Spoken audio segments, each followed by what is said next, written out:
Having a breastfeeding-friendly worksite simply means that you have a worksite that's accommodating for breastfeeding moms. So this means having adequate break time for breastfeeding moms and also a private and comfortable place for her to pump her breast milk. Many employers are required by law to provide adequate break time for their mothers. Both mothers and employees can benefit from a breastfeeding-friendly site for a number of different reasons. We know that breastfeeding helps keep baby healthy and prevents baby from having as many doctor's visits.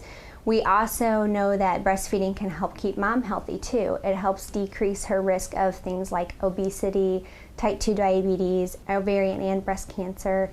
So this helps keep both mom and baby healthy, which means less time off work for doctor's visits and illnesses. And also it helps keep employer health care costs down. So this is a win-win for mothers and employers. Another great benefit is that it helps with mom's overall job satisfaction. She's probably more likely to return to work if she knows that her work site is going to be supportive of her breastfeeding. So that helps her and it helps the employer have more loyalty to their company. Employers can help make their work site more breastfeeding friendly by doing a number of different things. First step would be allowing the mom adequate break time to pump her milk. This would typically mean about a 20-minute break every 3 hours, but can be more or less often depending on the mother and the age of her baby.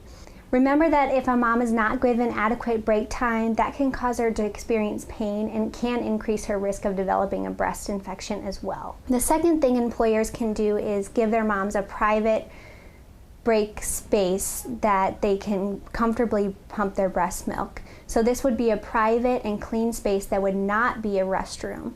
Make sure this space also has an electrical outlet so that mom can plug in her breast pump.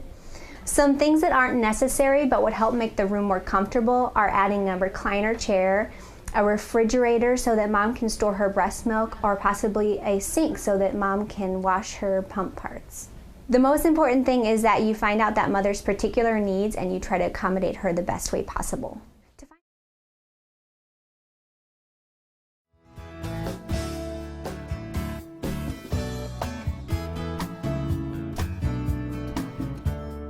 Hi, I'm Kate Colburn-Smith. Employers have both a legal and a moral responsibility to support their employees who choose to continue breastfeeding after returning to the workplace.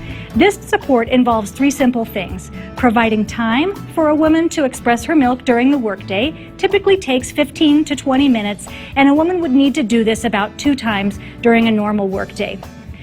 She will also need the space, some private space in which to express her milk, and it cannot be a toilet stall, but beyond that, there are a lot of options for private space in any work environment.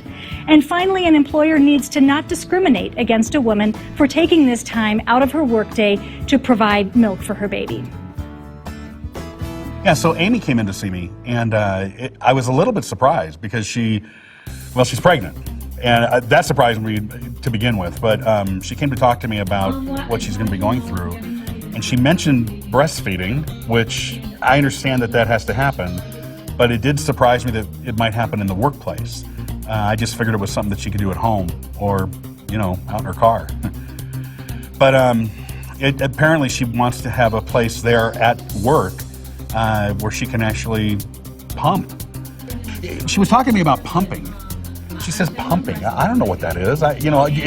Pump what? What are you talking about? The only thing I pump is gas. So I didn't understand that. I just figured the baby latches on and that's it. But they have to pump the milk, and then later she can use that milk apparently to feed her child. So we had to talk about that. We had to talk through how that's going to work. How much time is it going to take? I run a business and I need my employees to be there working. So it was good. I'm glad that we got to talk about it. But at first I was it just sort of shocked me. I guess I was embarrassed. I don't know what else to say. A woman comes to you and talking about her breast. You try to pretend that they don't even exist. We have all this training about sexual harassment and, all those kind of issues to deal with. Well, they're just breasts, so you have to get past that. With good communication and some planning, any of these hurdles can be overcome. And when you prepare to approach your employer about the support you'll need to express milk in the workplace, Don't assume that he will have any clue how to support you. So you'll need to come with a specific request in terms of how much time you'll need, what space you would like to use to pump your milk, and how you will continue to get your job done just as effectively and productively as you always have. As we talked through the situation, I began realizing she might be gone more often than I'd like. I understand that she has to be pumping and all that, but she also needs to work. So we're trying to work that out. We've been talking about some different options. I might do something where if she has to be gone, let's say 3 times during the day to go pump, maybe she can work a little longer at the end of the day to make up for that. We're also considering the idea of maybe a split shift where, she can do whatever she has to do in between that time and she'll still get her work done and, I still feel good about paying her for the job she's doing. I've also become aware through this process that there are some legal issues here that I need to deal with, some laws I need to comply with as an employer, and I'm all for that. I want to run a fair, good business that's above board and that treats people right, and so I'm looking into what those are too to make sure that I'm in line and doing what Amy and others need here at the company. Ideally, the conversation between the employee and the employer will occur as a natural part of the conversation about the fact that the employee is expecting a baby and the fact that she'll need some time off of work and what kind of support she'll need when she returns to the workplace. So the best time to have the conversation is before you go on maternity leave. I guess I've also realized that it's not just me. My boss had to kind of be on board with this, and I don't know how far up the ladder it needs to go, but it has to be kind of a company-wide policy. Apparently other women in the company are dealing with this too. I began thinking maybe I should set aside a room. I don't know what that would be. We'll find a place. Just a place where they could be alone for a few minutes, do whatever they have to do, and, it wouldn't interrupt the workday that much. Now that it's behind us and we've talked this through and we have a plan in place, I actually think that I'm going to see even more loyalty out of her, At least that's my hope as an employer, that if I'm kind of giving for her, that she'll read that as an incentive to keep giving, as she always has been, for the company. And it's just a little bump we'll get past and, we'll move on. I'm so happy that I met with my employer before I left for my maternity leave. It was really wonderful knowing that there was a supportive environment I was returning to that would help me maintain my pumping goals.